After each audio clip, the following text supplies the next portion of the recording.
தினகரன் பத்திரிகையில் தொடர்பான செய்திக்கு தலைப்பிடப்படுகிறது.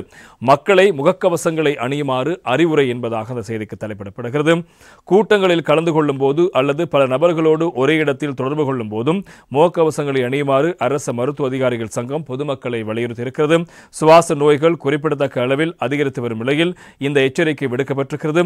இது தொடர்பாக அரசு வைத்திய அதிகாரிகள் சங்கத்தின் ஊடக தொடர்பாளர் வைத்தியர் சமில் விஜயசிங்க தெரிவிக்கையில், வழக்கமான கை கழுவுதல் மற்றும் நல்ல சுவாச சுகாதாரத்தை பேணுதல் உள்ளிட்ட அடிப்படை கோவிட் சுகாதார வழிகாட்டல்களை பொதுமக்கள் பின்பற்ற வேண்டும். குறிப்பாக கர்ப்பிணி பெண்கள், வயதானவர்கள் மற்றும் நாள்பட்ட உடல்நல குறைபாடுகளால் பாதிக்கப்பட்டவர்கள் இந்த விடயத்தில் பாதிக்கப்பட்டவர்கள் மிகுந்த கவனமாக இருக்க வேண்டும். எனவே அவர்கள் அதிகூடிய அபாயமிக்கவர்கள்.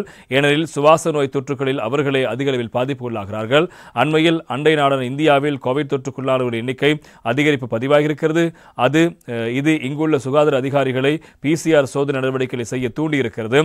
தற்போது நம் நாட்டில் பெரிய தொற்று நோய்க்கான குறிப்பிடத்தக்க ஆபத்து எதுவும் இல்லை என உறுதியாக கூற முடியும். எனினும் விழிப்புடன் இருப்பது மிக முக்கியமானது.